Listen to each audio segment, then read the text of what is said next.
বন্ধুরা, lecture supplement analysis করে আমরা কিছু গুরুত্বপূর্ণ প্রশ্ন নিয়ে আসছি। আশা করি এসব প্রশ্নগুলো পড়লে তোমরা ইনশাল্লাহ পরীক্ষায় অনেক ভালো করবে। তৃতীয় অধ্যায় থেকে যেসব গুরুত্বপূর্ণ জ্ঞানমূলক প্রশ্ন পড়তে হবে। ফরাইজি আন্দোলন কাকে বলে? উত্তর: পবিত্র কুরআনে বর্ণিত 5টি ফরজ বিষয়ের কোনো প্রকারের কুসংস্কার ও বিকৃতির প্রয়োগ না করে কুরআনের নির্দেশ পালন করার জন্য হাজী শরীয়তুল্লাহ যে আন্দোলন করেছিলেন তা ফরাইজি আন্দোলন নামে পরিচিত। ফরাইজি আন্দোলনের প্রতিষ্ঠাতা নেতা প্রবক্তা কে ছিলেন?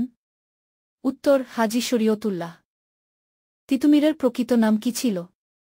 সৈয়দ মীর নিসার আলী। বাঁশের কেল্লাকে নির্মাণ করেন? সৈয়দ মীর নিসার আলী তিতুমীর। দেশবন্ধু উপাধি দেওয়া হয় কাকে? চিত্তরঞ্জন দাসকে। কত সালে বেঙ্গল প্যাক্ট চুক্তি স্বাক্ষরিত হয়? 1923 সালে। বেঙ্গল প্যাক্টের উদ্যোক্তা কে ছিলেন? চিত্তরঞ্জন দাস। কত সালে এবং কে ঢাকা বিশ্ববিদ্যালয় প্রতিষ্ঠা করেন? নবাব স্যার সলিমুল্লাহ 1921 সালে। দেশবন্ধু উপাধি কাকে দেওয়া হয়? চিত্তরঞ্জন দাসকে। বেঙ্গল প্যাক্ট চুক্তি কি?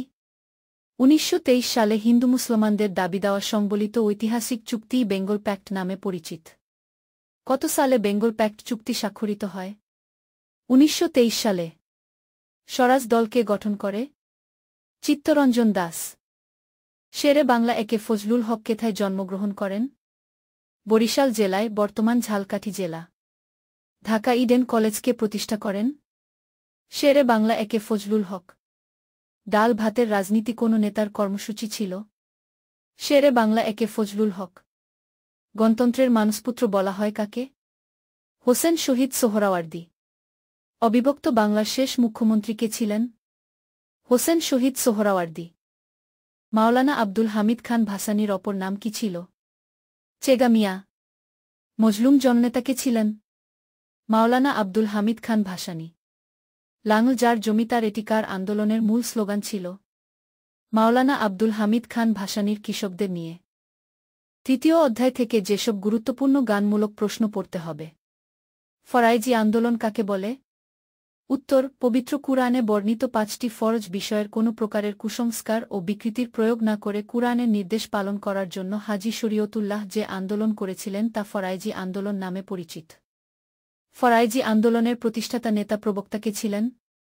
লিনসালিসি বোর্ড কেন গঠন করা হয়? শিক্ষা বিস্তারে শেরে বাংলা এ কে ফজলুল হকের অবদান ব্যাখ্যা কর। হোসেন শহীদ সোহরাওয়ার্দীকে গণতন্ত্রের মানসপুত্র বলা হয় কেন? মাওলানা আব্দুল হামিদ খান ভাসানীকে মজলুম জননেতা বলা হয় কেন?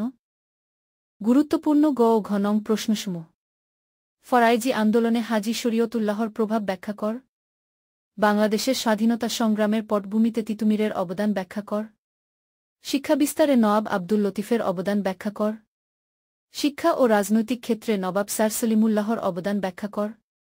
ঔপনিবেশিক যুগে বাংলায় হিন্দু মুসলমান ঐক্য প্রচেষ্টায় দেশবন্ধু চিত্তরঞ্জন দাসের অবদান মূল্যায়ন কর।